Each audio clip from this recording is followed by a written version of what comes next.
Hello friends, welcome back. अब हम start करने जा रहे हैं पॉलिटिकल साइंस में western political thought. I believe कि कंपैरेटिव पॉलिटिक्स जिस नज़रिए से हमने पूरा किया, आप सभी को वो बहुत अच्छे तरीके से समझ आ गया होगा। कंपैरेटिव पॉलिटिक्स में अब आपको कॉन्फिडेंस भी होगा। और सबसे इम्पोर्टेंटली, कंपैरेटिव पॉलिटिक्स का जो कंटेंट मैंने आपको दिया है, it is unparalleled content which will definitely enable you to write good answers. अब हम पेपर वन पे आ रहे हैं, पेपर टू के पार्ट वन को खत्म करने के बाद। और ट्रस्ट मी, पेपर वन का जो पार्ट है पॉलिटिकल थ्योरी है, it is the easiest part. वो इजीएस्ट इसलिए है क्योंकि एक स्ट्रेट फॉरवर्ड तरीके से अगर आप समझोगे तो आपको बिल्कुल किसी प्रकार की दिक्कत नहीं होगी। हम प्रॉपरली स्लोली कवर करेंगे लेकिन डीपली कवर करेंगे। मेरे को क्वालिटी पे कॉम्प्रोमाइज आपके साथ बिल्कुल नहीं करना है। तो वेस्टर्न पॉलिटिकल थॉट को हम स्टार्ट करेंगे। और वेस्टर्न पॉलिटिकल थॉट को केयरफुली आप समझिएगा, बिकॉज पूरे के पूरे पॉलिटिकल साइंस के पेपर वन के पार्ट ए का बेस वेस्टर्न पॉलिटिकल थॉट है। अगर आप वेस्टर्न पॉलिटिकल थॉट को अच्छे से समझ जाते हैं, आपको किसी प्रकार की दिक्कत वेस्टर्न पॉलिटिकल थॉट में फिर और पेपर वन के पार्ट ए में नहीं आएगी। So keeping that in mind, let us start. आज जिस टॉपिक के बारे में हम चर्चा करेंगे उसका नाम है evolution of western political thought. मेरा ऑब्जेक्टिव आज की क्लास में ये है कि मैं आज आपको एक पूरा ओवरव्यू दे दूं, जिससे कि आपको वेस्टर्न पॉलिटिकल थॉट की जो टाइमलाइन है वो बहुत क्लियर कट दिमाग में आ जाए। ये टाइमलाइन अगर आप दिमाग में रखोगे और कैसे ये पॉलिटिकल थॉट इवॉल्व हुआ, आपको चीजें बिल्कुल समझने में दिक्कत नहीं आएगी। वेस्टर्न पॉलिटिकल थॉट जो है वो स्टार्ट होता है ग्रीस से। सबसे पहली चीज तो ये याद रखना है, इसको इसी रीजन से हम वेस्टर्न भी कहते हैं क्योंकि ये यूरोप से स्टार्ट हुआ, तो ये वहाँ का वेस्टर्न ट्रेडिशन है। बट यहाँ पर याद रखिएगा कि देर इज अ डिबेट। एक डिबेट आता है जिसको हम आगे भी फिर अगले टॉपिक्स में सब्सिक्वेंटली पढ़ेंगे। डिबेट ये होता है कि वेस्टर्न पॉलिटिकल थॉट जब स्टार्ट हुआ, उसी टाइम पे पैरेलल लेवल पर इंडियन पॉलिटिकल थॉट भी था। तो हम ये क्यों नहीं कहते कि भाई इंडियन पॉलिटिकल थॉट और वेस्टर्न पॉलिटिकल थॉट क्योंकि सेम टाइम पे थे, तो why don't we call it GPT, that is global political thought. और ये पॉइंट को ध्यान रखना, बिकॉज इसके ऊपर यूपीएससी आपसे क्वेश्चन दे सकता है। क्वेश्चन आपको इस तरीके का आ सकता है कि to what extent is it right to से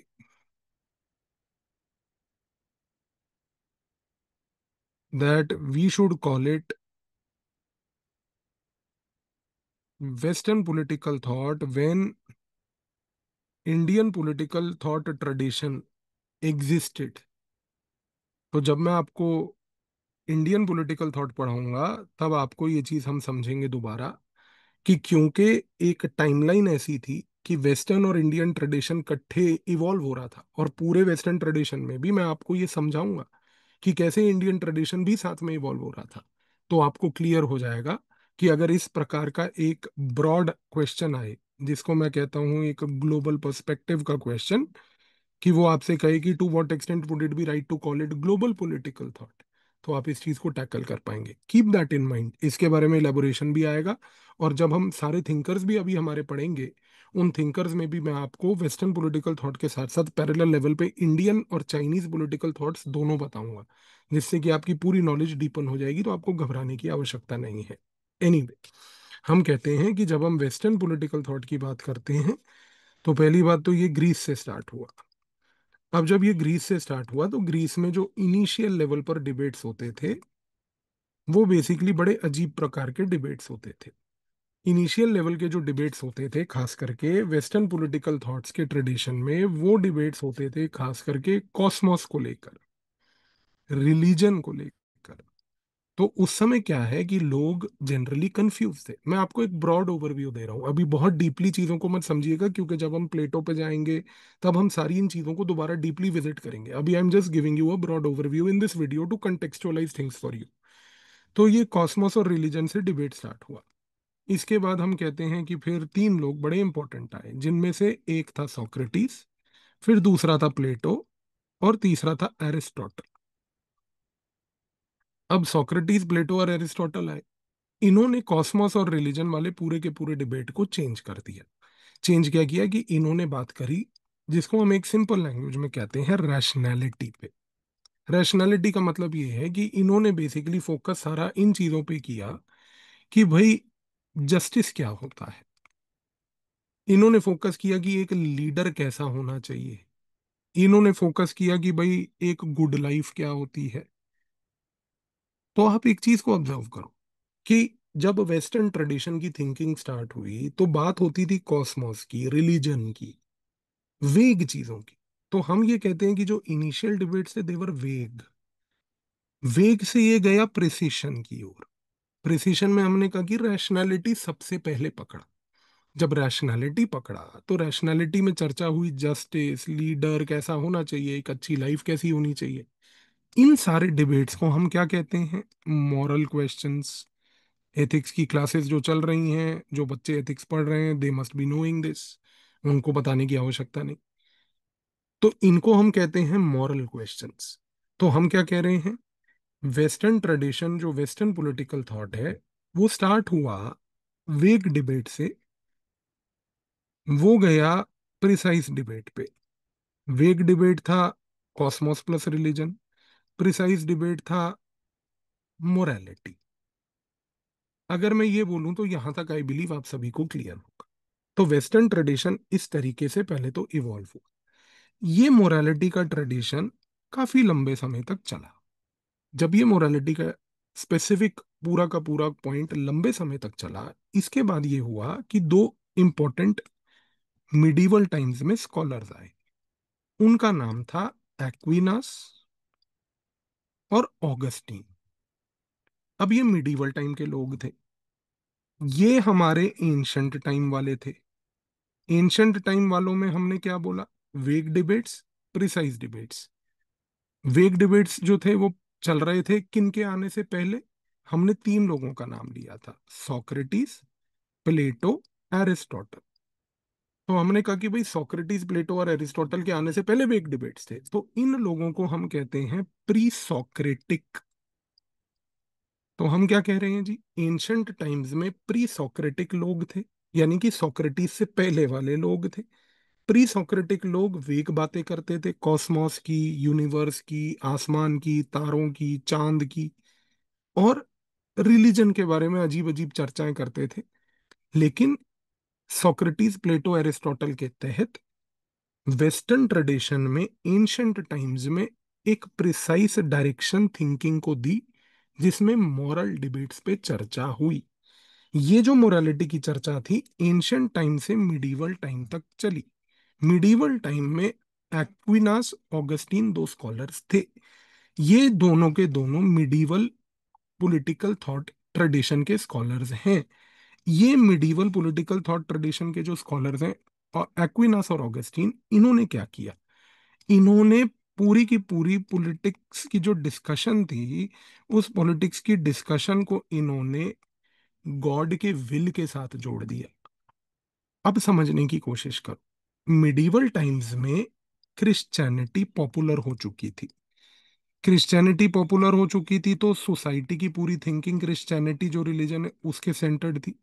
और अगर पूरी की पूरी सोसाइटी की थिंकिंग क्रिश्चियनिटी सेंटर्ड थी मिडीवल टाइम्स में, तो ये कहना गलत नहीं होगा कि इवन उस समय जो सोशल थिंकिंग थी उसका इम्पैक्ट पॉलिटिकल थिंकिंग पे भी हुआ। और पॉलिटिकल लेवल पर भी हमने ये देखा कि एक्विनास और ऑगस्टीन जो हैं, उस समय के दो लोग, उन्होंने पॉलिटिक्स की डिस्कशन को भी क्रिश्चियनिटी सेंटर्ड कर दिया। तो यहां पर हम ये इस रीजन से इन्फ्लुएंस लेते हैं कि पूरी की पूरी पॉलिटिक्स गॉड के विल यानी कि क्रिश्चियनिटी सेंट्रिक हो गई, और मिडीवल टाइम्स में ये क्रिश्चियनिटी सेंट्रिक रही। अब ध्यान दो, हमने कहा एंशंट टाइम्स और हमने कहा medieval times. Ancient times cosmos plus religion, pre Socratic. Ancient times Socrates plus Plato plus Aristotle, morality. Medieval times Aquinas plus Augustine, religion based politics. अगर मैं ये पॉइंट यहां तक बोलूं, आई बिलीव सबको क्लियर होगा, कोई दिक्कत नहीं। टाइमलाइन इवॉल्व क्लियर कट दिख रही है। अब मिडीवल टाइम्स में, एक्विनास के टाइम पे, ऑगस्टीन के टाइम के बाद, मिडीवल एरा से जब हम मॉडर्न एरा की तरफ मूव करें, तो यहां पर हुआ एक इंपॉर्टेंट इवेंट। ये इवेंट था मिडीवल टू मॉडर्न एरा की ओर जाने का। इस इवेंट को बोलते हैं वर्ल्ड हिस्ट्री में रेनेसा। रेनेसा में जितने भी मिडीवल थॉट्स थे उनको ड्रॉप कर दिया गया, और सोसाइटी ने एक न्यू आउटलुक अपनाया।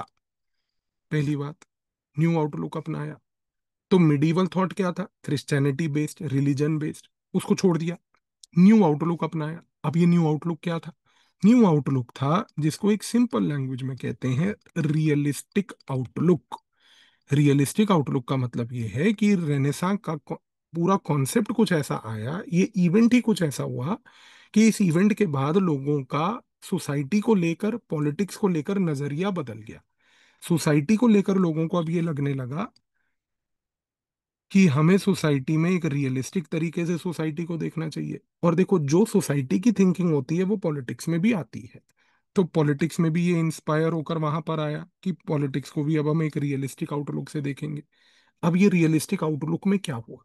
इस रियलिस्टिक आउटलुक में सबसे पहला, ये जो ट्रांजिशन पीरियड था बेटा, इसको याद रखना, transition from medieval to modern. इस पीरियड में सबसे पहला थिंकर जो आया उसका नाम था मैकियावेली। उसको हम पढ़ेंगे। मैकियावेली। मैकियावेली ने क्या बोला? बहुत इंपॉर्टेंट पॉइंट, कि भाई observe things as they are. तो मैकियावेली ने ये चीज किस चीज से इंस्पायर होके बोली? उस समय के हालातों को देखते हुए। हालात ये थे कि लोग सोसाइटी में भी अब ये कह रहे थे कि रिलीजन बेस नहीं चलेंगे, हम एक रियलिस्टिक पिक्चर लाइफ की लेंगे। सोसाइटी में हर चीज जो रियलिस्टिक है, जो हो रही है, जिसको हम देख सकते हैं, फील कर सकते हैं, उसी को अपनाएंगे। तो मैकियावेली ने भी इस चीज को बोला, और इसने पॉलिटिक्स में भी इस चीज को अपनाया। और क्योंकि यहाँ पर आउटलुक रियलिस्टिक वाला था, तो हम कहते हैं कि रियलिस्टिक पॉलिटिक्स की बात करी मैकियावेली ने। तो ट्रांजिशन पीरियड में क्या हुआ? ट्रांजिशन पीरियड में जो रिलीजन की बातें होती थी, वो पहली बात तो आउट हो गई, और एक न्यू पर्सपेक्टिव आया। अब क्योंकि रिलीजन आउट हो चुका था, एक न्यू पर्सपेक्टिव आ चुका था। इस रियलिस्टिक पर्सपेक्टिव को ये कहना गलत नहीं होगा कि ये एक सेकुलर पर्सपेक्टिव था। सेकुलर क्यों? क्योंकि यहाँ पर अब रिलीजन को लेकर पॉलिटिक्स नहीं देखी जा रही थी, रिलीजन को लेकर सोसाइटी नहीं देखी जा रही थी। तो इस कॉन्टेक्स्ट में हम क्या कहते हैं? हम ये कहते हैं कि यहाँ पर पूरी की पूरी सेकुलर नजरिए से चीजों को देखना शुरू हुआ। और मॉडर्न टाइम्स में एक फाउंडेशन बना सेकुलर पर्सपेक्टिव का। अब इस सेकुलर पर्सपेक्टिव में क्या हुआ जी? इस सेकुलर पर्सपेक्टिव में सबसे पहले आए हॉब्स, लॉक, और साथ में रूसो।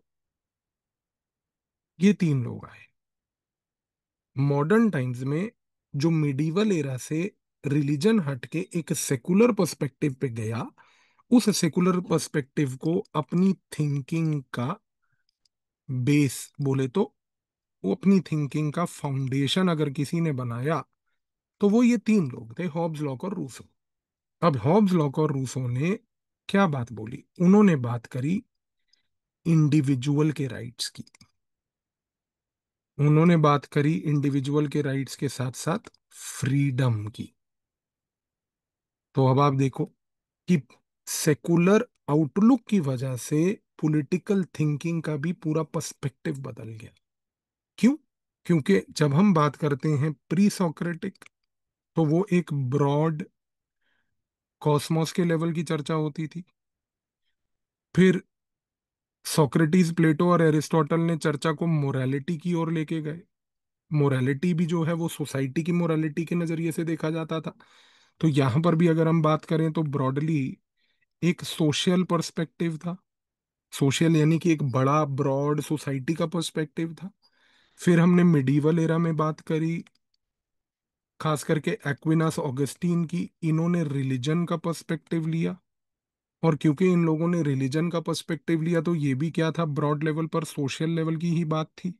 अब हमने मॉडर्न टाइम्स में क्या बोला कि यहाँ पर कौन आ गया, होब्स, लॉक, रूसो। इन्होंने आते सार बात करी इंडिविजुअल राइट्स की। आप इस एवोल्यूशन को देखो, ये आपके सामने मैंने एक पूरी पिक्चर रख दी कि मॉडर्न टाइम्स में हॉब्स, लॉक, रूसो ने किस तरीके से एक सोशल ब्रॉड सोसाइटी के लेवल पर पॉलिटिकल थॉट्स को ट्रांसफॉर्म करते करते माइक्रो लेवल एक इंडिविजुअल पॉइंट तक ले आए।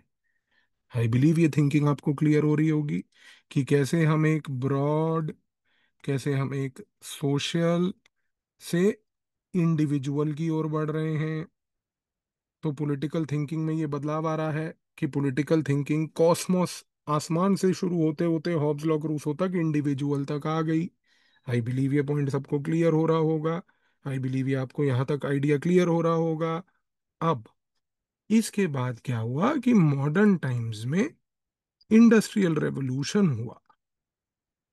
जब मॉडर्न टाइम्स में इंडस्ट्रियल रेवोल्यूशन हुआ, तो इंडस्ट्रियल रेवोल्यूशन से क्या हुआ कि मॉडर्न टाइम्स में इंडस्ट्रियल रेवोल्यूशन की वजह से कैपिटलिज्म का राइज हुआ। क्या होती है कैपिटलिज्म वगैरह सब देखेंगे आराम से डिटेल में, टेंशन नहीं लेना। अभी आप एक ओवरव्यू ले लो। मॉडर्न टाइम्स में इंडस्ट्रियल रेवोल्यूशन हुआ, इंडस्ट्रियल रेवोल्यूशन से कैपिटलिज्म आया, कैपिटलिज्म से यहाँ पर क्या हुआ कि कैपिटलिज्म के साथ साथ हमने देखा कि पॉलिटिकल लेवल पर डेमोक्रेसी इमर्ज हुई। तो C+D, कैपिटलिज्म प्लस डेमोक्रेसी यहाँ पर आई मॉडर्न टाइम्स में इंडस्ट्रियल रेवोल्यूशन के बाद। इस इंडस्ट्रियल रेवोल्यूशन के बाद जब कैपिटलिज्म और डेमोक्रेसी आई, तो कैपिटलिज्म में वर्कर्स का एक्सप्लॉइटेशन हुआ। जब वर्कर्स का एक्सप्लॉइटेशन कैपिटलिज्म में हुआ, तो इसका कॉन्सिक्वेंस ये हुआ कि इस वर्कर के एक्सप्लॉइटेशन को मीट करने के लिए कार्ल मार्क्स की थ्योरी आई। मार्क्स ने वर्कर पर्सपेक्टिव रखा। तो हमने देखा कि भाई वर्कर पर्सपेक्टिव आया। वर्कर पर्सपेक्टिव के बाद क्या हुआ कि भाई एक नया डेमोक्रेसी के अंदर वर्कर पर्सपेक्टिव देखने को मिला। तो मॉडर्न टाइम्स में हमने क्या बात बोली, मॉडर्न टाइम्स में हमने बोला स्टार्ट हुआ सेकुलर बेस से। होब्स, लॉक, रूसो के बाद बात हुई इंडिविजुअल राइट्स की। इंडिविजुअल राइट्स के बाद बात हुई कैपिटलिज्म की, डेमोक्रेसी की, मार्क्स की। मॉडर्न टाइम्स का एवोल्यूशन आपके सामने है ये पूरा, किस तरीके से सेकुलर थिंकिंग मैकियावेली के टाइम पर आई, किस तरीके से इंडिविजुअल राइट्स हॉबलॉक रूसो के टाइम पर आए, किस तरीके से कैपिटलिज्म, डेमोक्रेसी, मार्क्स आया। तो मॉडर्न टाइम्स में ये थ्री फेज रेवोल्यूशन देखने को मिला। पर ये थ्री फेज रेवोल्यूशन यहाँ नहीं रुका, क्योंकि कैपिटलिज्म, डेमोक्रेसी, मार्क्स के बाद मॉडर्न टाइम्स में वर्ल्ड वॉर्स हुए। जब वर्ल्ड वॉर्स हुए, तो वर्ल्ड वॉर्स के साथ साथ वर्ल्ड में डीकोलोनाइजेशन हुआ। इंटरनेशनल रिलेशंस की जीएस की क्लासेस में हम लोगों ने अभी हाल ही में टाइमलाइंस पूरी पढ़ी हैं। आईआर के स्टूडेंट्स रिकलेक्ट करिए। तो वर्ल्ड वॉर्स और डीकोलोनाइजेशन के बाद यहाँ पर क्या हुआ कि इसके बाद पॉलिटिकल थिंकिंग में एक बदलाव आया। अभी भी मॉडर्न टाइम्स ही चल रहा है, तो मॉडर्न टाइम्स बहुत बड़ा है, उसमें अलग अलग फेजेस हैं। अब यहाँ पर पॉलिटिकल थिंकिंग में सबसे पहला बदलाव ये आया कि एक स्कॉलर आई जिनका नाम था हैना आरेंट। ये मॉडर्न टाइम्स की स्कॉलर हैं, वर्ल्ड वॉर के बाद वाली स्कॉलर हैं। हैना आरेंट ने इस प्रकार से चर्चा करी कि उन्होंने एक फेमिनिज्म के बारे में बात करी। इसके बाद हैना आरेंट के फेमिनिज्म के साथ साथ पॉलिटिकल थिंकिंग में मॉडर्न टाइम्स में इन्वायरमेंट के बारे में बात हुई।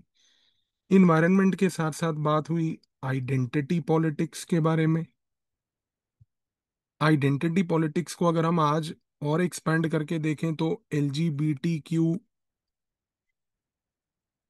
Plus all that stuff, let's get biryani today and all, वो सब चीजें आई। इसके बाद आज की डेट में सस्टेनेबिलिटी पे चर्चा हुई। तो मॉडर्न टाइम्स में पॉलिटिकल थिंकिंग आज की डेट में इन चीजों के ऊपर चर्चा कर रही है। आज सोशल मीडिया राइट्स के ऊपर चर्चा कर रही है। तो इस नजरिए से पहली बात तो ये पूरी एवोल्यूशन हमारे सामने यहाँ पर देखने को मिली। अब अगर इस एवोल्यूशन को मैं आपको क्लियर कट तरीके से बता दूं, तो हम एंशियंट टू मॉडर्न टाइमलाइन बिल्कुल क्लियर रख सकते हैं। एंशियंट टू मॉडर्न टाइमलाइन ये है कि यहाँ पर स्टार्ट हुआ प्री सोक्रेटिक किस लेवल पर जी? ये स्टार्ट हुआ cosmos plus religion, Socrates plus Plato plus Aristotle, morality. फिर हमने बात करी जी एक्विनास की, फिर हमने बात करी ऑगस्टीन की, जिन्होंने करा क्रिश्चियनाइजेशन ऑफ पॉलिटिक्स। फिर हमने बात करी जी ट्रांजिटरी मैकियावेली की, तो मैकियावेली ने क्या बात करी जी? Realistic politics. और मैकियावेली के इस रियलिस्टिक पॉलिटिक्स से क्या बेस बना जी? मॉडर्न टाइम्स का, जिसको हम कहते हैं सेकुलर आउटलुक। इस सेकुलर आउटलुक के ऊपर बिल्ड किसने किया जी? हमने बात करी जी हॉब्स की, लॉक की और रूसो की। हॉब्स लॉक रूसो ने खास करके किस पे चैंपियन किया जी? इंडिविजुअल राइट्स पे। इसके बाद आया हमारा इंडस्ट्रियल रेवोल्यूशन, कैपिटलिज्म और डेमोक्रेसी। इसके बाद आया हमारा डेमोक्रेसी का crisis which was called the Marxist thought. और मार्क्सिस्ट थॉट से फिर आया हमारे वर्ल्ड वॉर्स। वर्ल्ड वॉर्स के साथ साथ आया डीकोलोनाइजेशन। और इसके बाद आया हमारा पूरा फेमिनिज्म, जिसमें आई हैना अरेंट। इसके बाद आया हमारा इन्वायरमेंट, सस्टेनेबिलिटी, आइडेंटिटी। आइडेंटिटी का एक sub further categorisation LGBTQ, let's get biryani today. इसके बाद आया सस्टेनेबिलिटी। इसके बाद सस्टेनेबिलिटी इन्वायरमेंट के बाद आया सोशल मीडिया। तो ये है पूरा का पूरा एवोल्यूशन, जो आपको आई बिलीव पूरी पिक्चर अब क्लियर कर देता है। तो इस पूरी पिक्चर को क्लियर कर देने से कम अब आपके दिमाग में एक चीज तो क्लियर हो गई होगी कि यहाँ पर वेस्टर्न पॉलिटिकल ट्रेडिशन इवॉल्व कैसे हुआ, that should become clear to you. लेकिन इस पूरे एवोल्यूशन को स्कॉलर्स किस नज़रिए से देखते हैं वो हम अब नेक्स्ट वीडियो में देखेंगे, ताकि आपकी ये पूरी लर्निंग यहाँ पर सीमेंट हो जाए। और इस सीमेंटेड लर्निंग से एक वेस्टर्न ट्रेडिशन का ये जो एवोल्यूशन है, ये पिक्चर आपको क्लियर हो जाए। वैसे इस पर्टिकुलर पॉइंट पे यूपीएससी क्वेश्चन पूछ चुकी है, सो बी केयरफुल। इस पर्टिकुलर टॉपिक को लाइटली मत लीजिएगा। और बाकी यहाँ पर जितने आपको मैंने बीच में चीज़ें बताई, वो कैसे हम लोग एसए की क्लास में अप्लाई कर रहे हैं, एसए वाले स्टूडेंट्स को ये बात पता है। मिलते हैं नेक्स्ट क्लास में, चर्चा करते हैं इस चीज़ की कि इन पर्टिकुलर एवोल्यूशनरी फ्रेमवर्क्स को स्कॉलर्स ने किस नज़रिए से देखा। आई बिलीव ये चीज़ आपको क्लियर हो गई होगी। Thank you.